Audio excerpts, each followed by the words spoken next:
Well, hello again, everyone, and welcome back to another episode of the Ricecast. We are coming to you in February, the year of our Lord, 2023.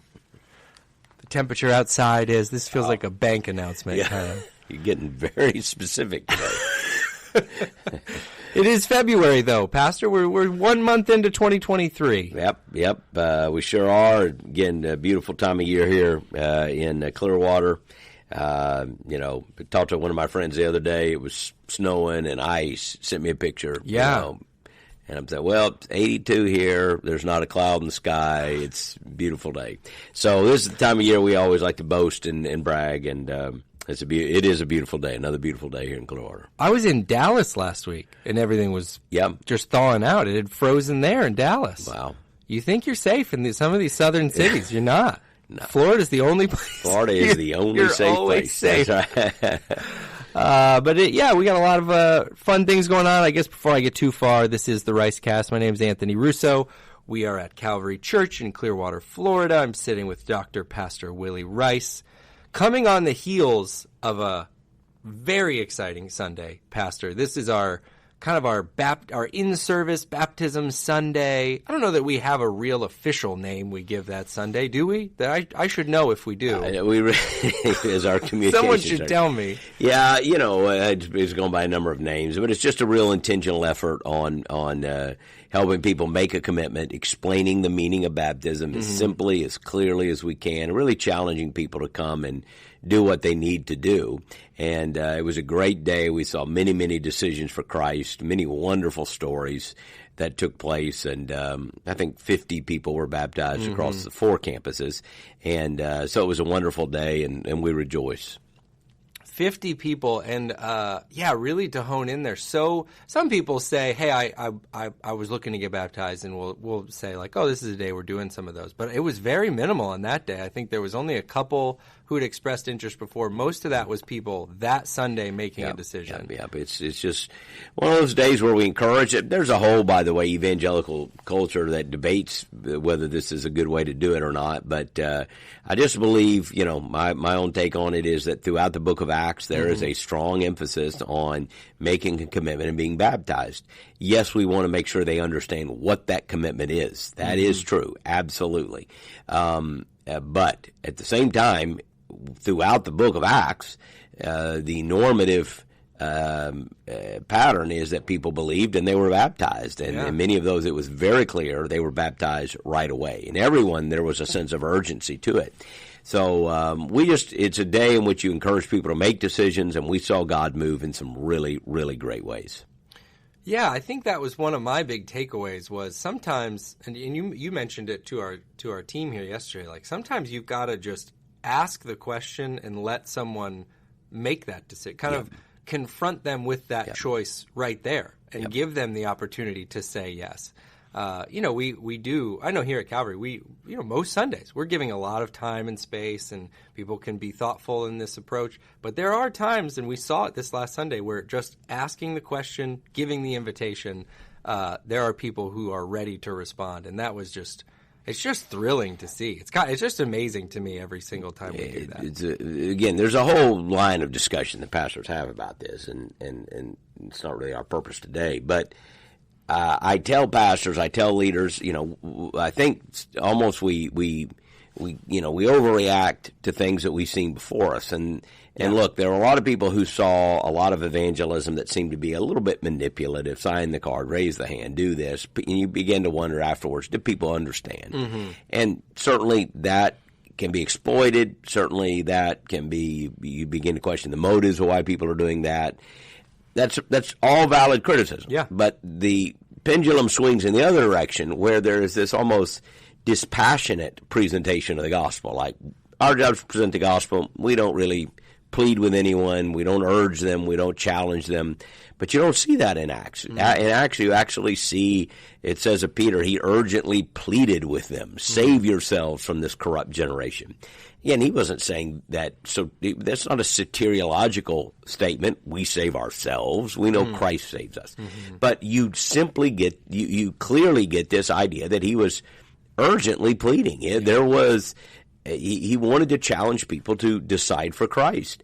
And so I believe the pendulum can swing too far. I don't want to be manipulative. I don't want to be coercive. Yeah. And yet at the same time, the Holy Spirit works sometimes when people are challenged.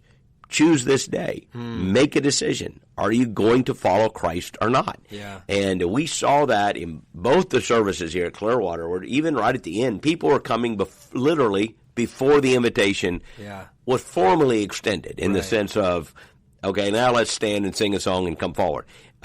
In both cases, as we approached the end, people literally came. It's like, it's like they listened to what you were saying and they took you at your word. Come now, okay? And they got up and started coming. Right. And it was a beautiful thing to see, and we praise God for it.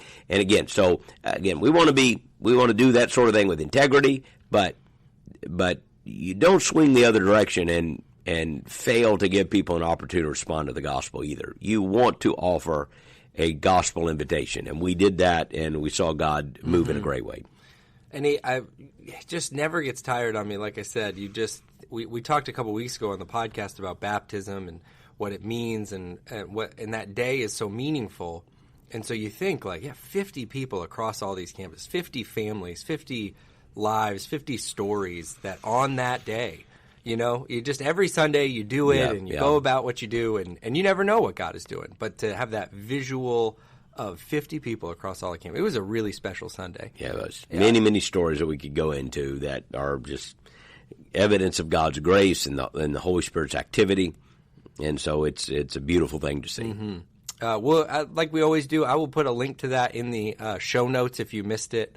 It's really an in-the-room thing. I mean, you really feel it in the room. Mm-hmm. But even online, you can see the people. Yeah. One fellow you could see because he joined you on stage briefly. Yeah.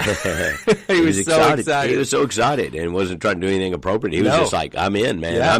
I'm in. Yeah. And it was a beautiful thing. It was special. So you can check that out in the show notes. I'll put the link in there. I encourage you to watch. It was just a blessing. We have, I tell you, I think I've said a bunch on the podcast. I do the online ministry. I'm in there in the chat every week if you stream one of our services. And it's just such a blessing to everyone who was serving that week. The host's in there saying, I got tears in my eyes starting my day off. Special, special day. Hopefully you can. Hopefully you were there and you saw it and you're talking about it this week like we are. But if you missed it, like I said, we'll put the link in the show notes. And you can check that out.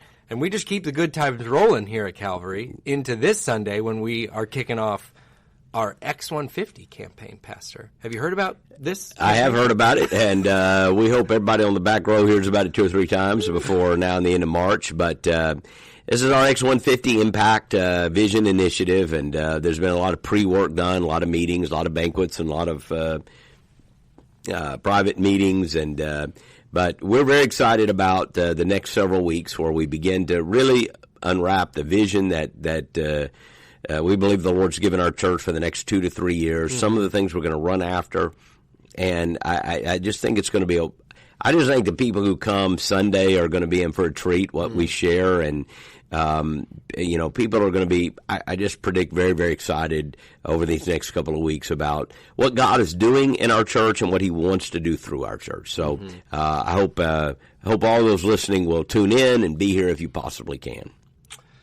I got to take this moment to ask this question. So, in 2016, you start X150. Right. And I happened to not be here in 2016. I wasn't here for the first one. I was here for the second one. But how do you feel on this day, on the cusp of launching the third campaign installment of that vision, of that X150 vision that started in 2016. There's so many great stories about the start of it and how you got there. And we think the last one, because it's a decade-long initiative, and there'll always be another vision, another step. And, right, of course. But we always said X150 was kind of a decade-long vision. Right. I think the first word is just grateful. It's amazing to see what God has done. It's amazing to see how that vision has shifted our church's thinking, even our philosophy of ministry, what we're running after. It has permanently changed our culture. And in addition to the things that we have been able to see God do, the churches we have helped plant, the campuses that have started, the young people that have been raised up and called out, almost, I think 17 will be serving on the international field by next year. That's right. More than 70 some that have answered a call to ministry and taken a step forward, 78 to be exact. So you see all these things. We saw the building completed at East Lake, 2 new campuses start, and you rejoice. You rejoice. I mean, that our church embraced that kind of vision, rallied around it, saw it, believed in it, gave to it, and now we can see the fruits of that. Right. And then to think about what these last 3 years are going to look like and how much more we're going to be able to accomplish. So I just think grateful to that it's this kind of church. I'm thinking of a lady I spoke with last week who's been in our church for almost 60 years. And they're just normal, couple. They're not like, uber wealthy or anything like that. They're just great people who have faithfully served in our church in roles outside the limelight. And I asked her, how many of these kind of vision campaigns have you been through in almost 60 years at Calvary? Yeah. I don't know how many that is. I know I could count how many since we moved in 04. But we chuckled because we don't know the number. And then she said, and I wouldn't have it any other way. I wouldn't have it any other way. I want to be part of a church that's always reaching, always stretching, always moving forward.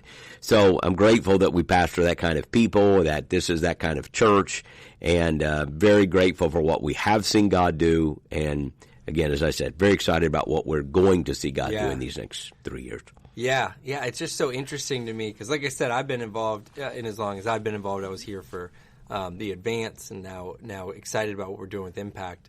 But I just am so curious, from your seat. So you have this idea, or you're praying over this vision, sharing it in 2016, and it's ideas. It's a vision. It's a purpose. It's a mission. But then we sit in 2022, and we're getting ready to launch this third one, and through the end of the 10 years. And as we're preparing for that, we can look back and we can see a John Antonucci, who came up through a pipeline that didn't exist.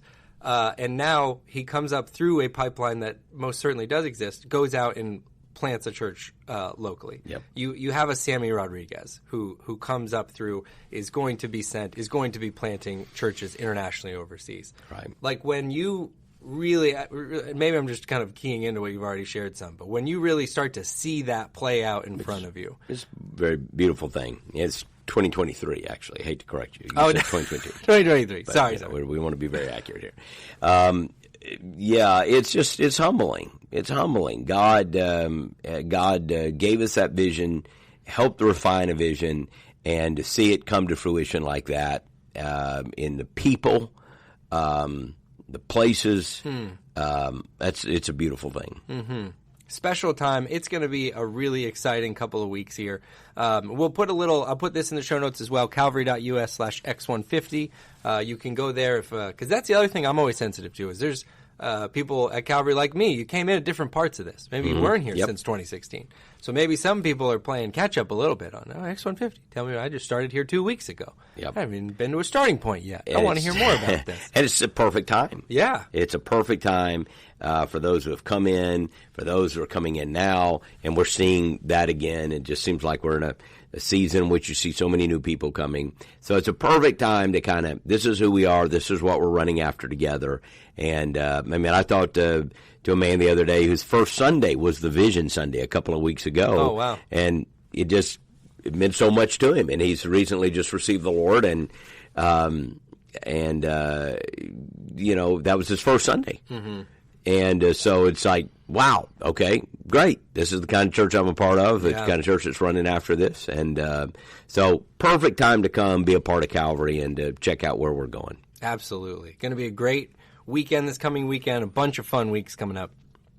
I wanted to talk today here in the podcast about something that a lot of people were talking about in the news, kind of a conversation that's resurfaced based on some recent events.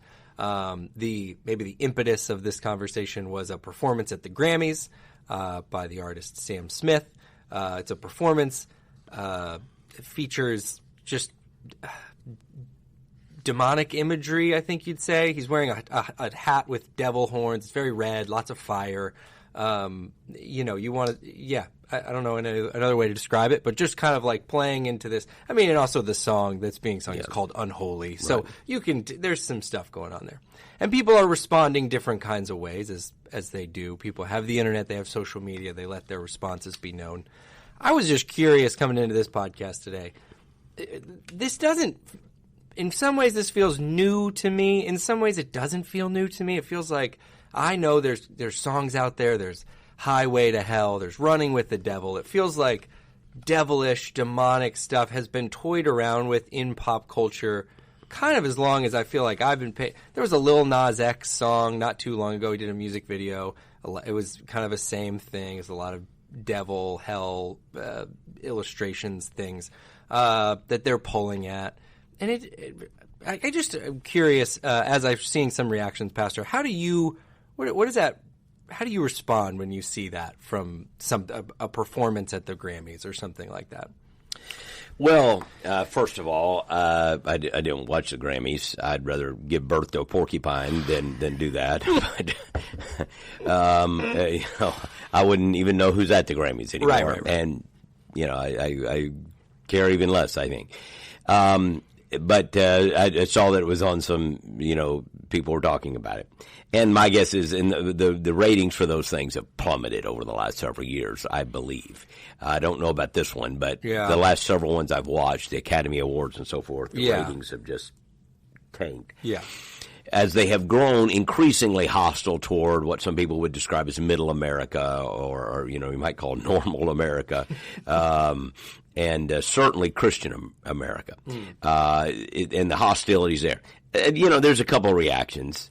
One is, yes, this is predictable. We know what they're doing. They're playing. This has been done through the years. I remember back when I was a kid, Madonna, who's now I think she appeared on the show. I saw some picture where she, and not trying to critique her appearance, but she's had some work done.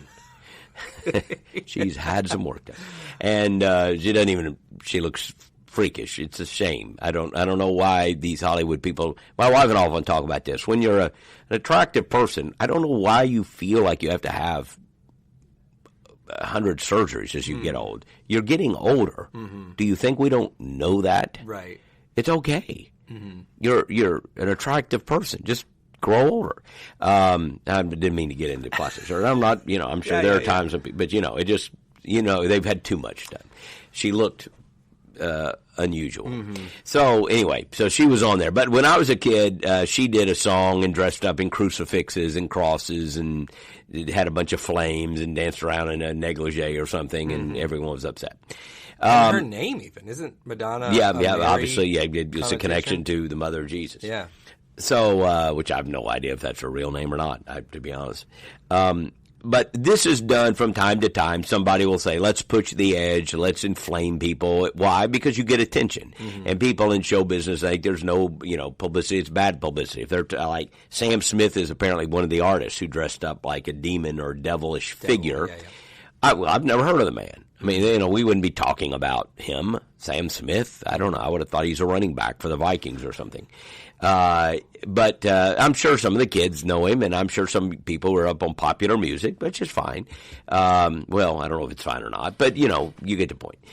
They might know him. I couldn't name one song he's ever sung. I don't know him. I wouldn't know him if he walked in the room.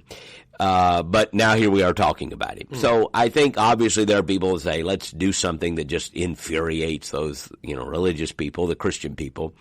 And, like everyone else, I saw people tweeting out or posting clips of this. Most of the people that I follow who are posting it were talking about how awful it was. Mm-hmm. Frankly, I'd prefer them not posting it. Mm-hmm. I just, you share your opinion, but I just hate to see it. Mm-hmm. I wish I had never seen it. But scrolling through my Twitter feed, it's probably there 50 times. Yeah. This is horrible. This is horrible. Look at this. This is horrible. Right. And it is horrible.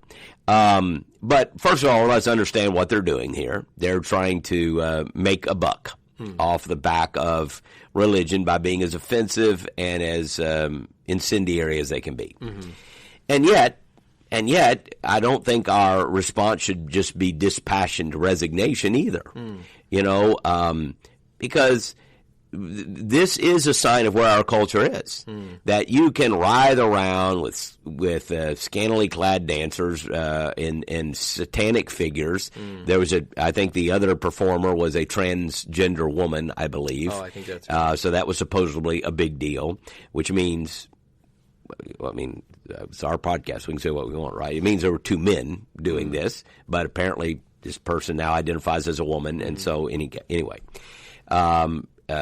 Biological man to be, but the other one now identifies as a woman. Anyway, they thought that was a big deal, and of course this highly incendiary. I assume the lyrics are incendiary, and this imagery that glorifies evil. In fact, I read somewhere, I could be corrected if I'm wrong, that CBS actually had a tweet like showing they were about to do this and said something to the effect of, "Okay, let's worship." And use the word worship, and then I was told they pulled it down. Somebody can fact check that, but I saw that somewhere. All of that is obviously offensive. It should be. You shouldn't just shrug your shoulders. Oh well. On the one hand, I don't want to give them any more oxygen. I don't want to call any more attention to them. Sure, it's depraved. It is demonic, and it just shows you where our country is. And they're not doing this with any other religious group. They're not doing this. Against Jewish people, although anti-Semitism exists. Right. But they're not doing this on the grannies where they would dress around with Nazi uniforms and something like that. Right. They're not doing this against Muslims. They're not doing it against any other religious group. The target, of course, is Christianity, and so it is serious. And to do this is to glorify, whenever someone glorifies satanic or demonic images, what they're trying to do is stand opposed to Christianity. They're just trying to send a rebellious, incendiary message. And that's what they did, and they succeeded. But we are rightly upset about it. Again, we're not typically the people running around trying to boycott anybody. I didn't watch it anyway. And I'm less likely to watch it now than I ever was. That's why I didn't watch it to begin with. It's like, what kind of nonsense will we hear tonight? I'd rather watch the Andy Griffith Show or something. So, whatever it was I was watching. But I do think we should realize we are in a different place than this country was 50 years ago. Again, there have always been people that wanted to push the edge. But there is no way a generation ago that you could have had what amounts to a kind of satanic dance celebration on national TV. CBS network would be glorying in that. We've changed. And by the way, when you reject Christianity, people are not becoming less religious or less spiritual. They're becoming less Christian. You're going to worship something. What happens is when you reject Christianity and the Christian construct, you will at times glorify evil. And the whole sexual revolution, the whole transgender movement knows that the one group that will stand and say this is not right, this is not proper, because we don't care about popular opinion. We're not taking a popularity poll. I don't care. We know that God created human beings, male and female. That's not going to change.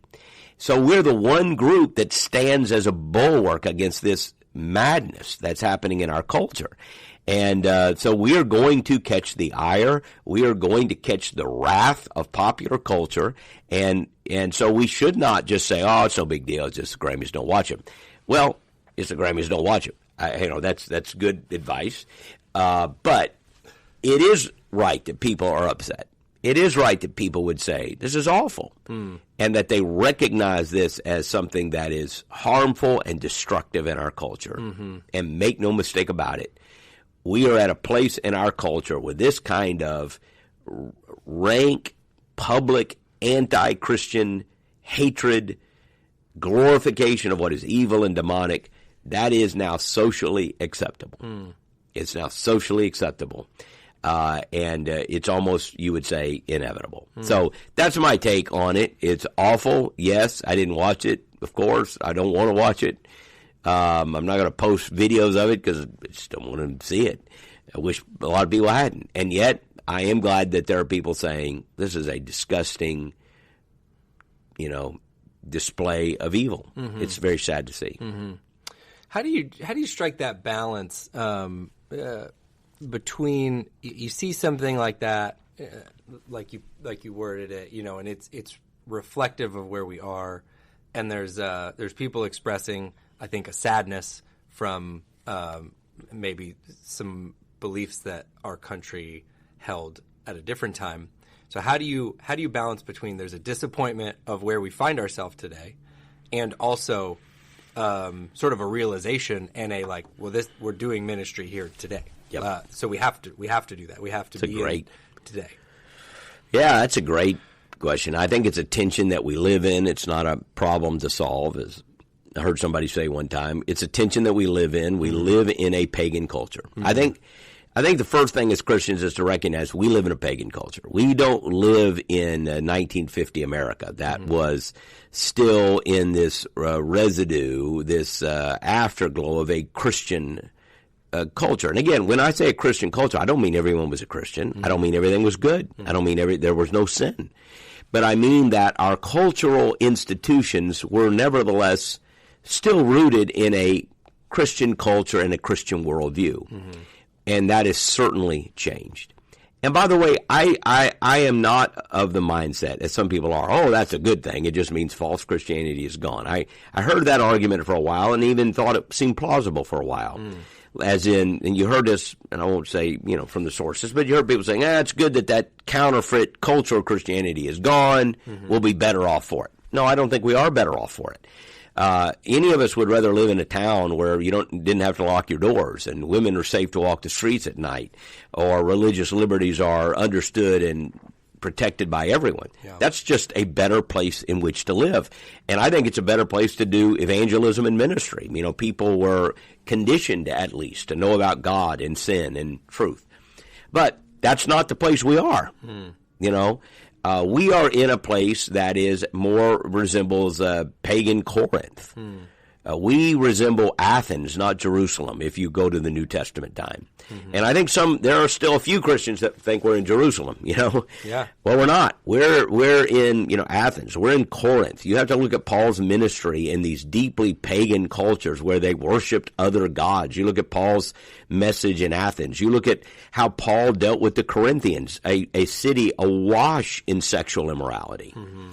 That's what we're dealing with. Mm-hmm. So I think there are a number of things. First of all, you just wake up and recognize that is where we are at. Mm-hmm. People are going to come to our churches even that are awash in paganism, that are going to be talking. They're going to come into our church and simply want to add. They're going to listen and go, I like this Jesus stuff. But they're going to add it to their paganism. Like, we want the Bible and we want to carry crystals around and read the astrology and sleep with whoever we want. You kind of want to have some kind of hybrid. Yeah. And it is incumbent upon us then to have a message that is, again, loving. We understand that. They are coming from a very confused place. So once you understand that, you have a little more compassion. Mm-hmm. But at the same time, you don't just shrug your shoulders and say, well, that's the world in which we live. We have a message that counters that. Mm-hmm. We have a message that challenges that. Consider the sexual ethos of our culture, which is do whatever you want. Marriage is not the boundary line of sexual activity. Mm-hmm. Well, we have a message that is good news to people. The message of Christian sexuality is not bad news. It's good news. Wherever sexual immorality runs rampant, women and children suffer. That's who suffers. True in every civilization. That's who suffers. So when we have a Christian message, that pushes back against that. Read the book of Corinth. And that's where Paul is saying, for instance, to people who are used to, men particularly, going to the temple to sleep with temple prostitutes. Mm-hmm. That kind of immorality was just so open, it was almost normal. Mm-hmm. And then Christianity comes into that pagan culture and says, no. Your body is a temple of the Holy Spirit. God is living in you. Love your wife as you love your own body. Man should leave his father and mother and cleave to his wife. Yeah. And it was like, are you kidding? Yeah. I mean, you can almost hear them like, what? Mm-hmm. And yet, they did not back down from that message. Mm-hmm. They spoke it and spoke it in love. Not, I think, just in a sense of, we're here to condemn you. We're here to convert you. Mm-hmm. We're here to tell you there is a better way. We're here to tell you that what they did on the Grammys, there's a much better way to live than glorifying evil. Glorifying evil will not bring you happiness. It will not bring you power. It will not bring you fulfillment. It sends you to hell. And it will cause your life to be full of pain and agony. We have a different message. And we have to say, in a sexually confused culture, where you have transgenderism and homosexuality and promiscuity of all kinds, no, we have a message that's good news. It's good news for men. It's good news for women. It's good news for children. The gospel is good news. And we've shared the gospel message to people who are living in promiscuity. I remember a young girl, actually, one of our counselors, I think she must have been a student or a college student, was sharing, as they were sharing the gospel and the moral implications of the gospel, the young girl said, and this was a woman in a counseling situation, the younger girl, maybe a college student or something, said, "You mean I don't have to live like that?"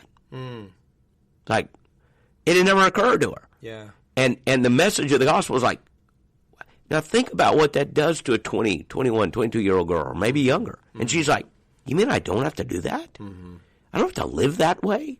And by the way, this is true for young men, too. It's like, you mean there's something better than this? And we get to say, oh, yes, there's something so much better than this. So how do we balance it? We know we're in a pagan culture. We therefore have to make sure our message is clear. You can't assume things. So some churches, like in a pagan culture, say, we need to tone down the moral stuff. No. Exactly the opposite. You need to amplify the volume on the moral stuff because we have a good news message. Now, amplify the volume doesn't mean angry condemnation, although we need to be able to condemn things. By amplify volume, though, I'm not speaking of less than that. I'm speaking of more than that. I'm saying to people, we love you, God loves you, but there is a much better way than you're living. And that's why, yes, we do condemn things that dehumanize and destroy you. But we want to show you there's a better way. The gospel is a better way. So the performance on the Grammy should just be, if you needed one, God help you if you still needed one. But if you needed a wake-up call, we are living in a pagan culture that has thoroughly rejected a Christian worldview. Then let that be your latest wake-up call.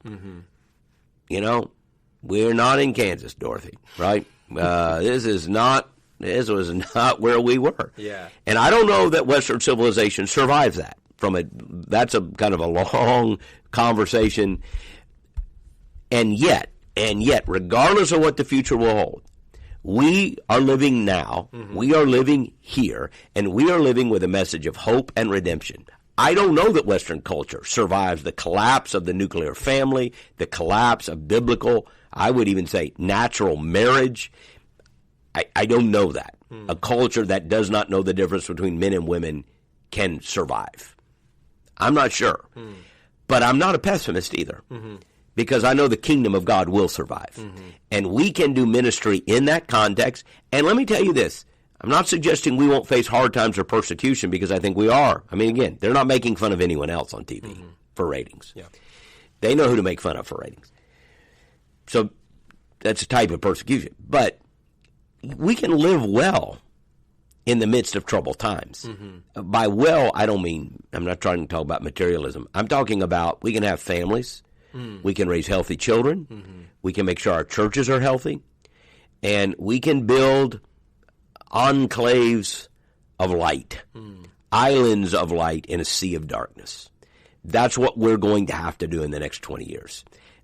Civilization is very probably going to continue to erode. I pray for revival just like you do. I pray for people to wake up and go, oh my goodness, what did we do? And come back to God and know that God can do anything. What I'm trying to say is, whatever happens in the broader culture, we must be faithful to the gospel. We can raise healthy families. We can have healthy churches. And we can speak to people in the sea of paganism, the good news of the gospel, and see God continue to work. And God's kingdom will prevail over the madness of this age. Those who worship demons do not know what they're doing or what the future holds for them. It will be bad. Bad. It will not prevail. Paganism does not win in the end. The truth of the gospel prevails. And one day the knowledge of the glory of God will cover the earth as the waters cover the sea. So in the midst of these troubled times, when we are awash in darkness and they're worshiping demons and Satan on national television and glorying in it, well, it's sad. It should break our hearts. It awakens us to the challenge of the moment, but we should not despair. We have a message that will triumph and a message that will prevail, and we just recommit ourselves to preaching the good news of Jesus to people who need to hear it. Yeah, it's so good, and there's so much in there. Like, I think I love how you just kind of walk through that, and like you say, it's a wake up call as if you needed one. Because sometimes I feel that I'm in my 30s, and I see maybe my parents' age where it feels like they just maybe remember a different time more than I do. Whereas like this has kind of been, I've used the example, like the first president I was like aware of, like had an affair in the White House. So it was very quickly, I was like, oh, this country is kind of like not about the Christian thing. That was the very first, like, that's my introduction to sort of government politics. This is the front page story.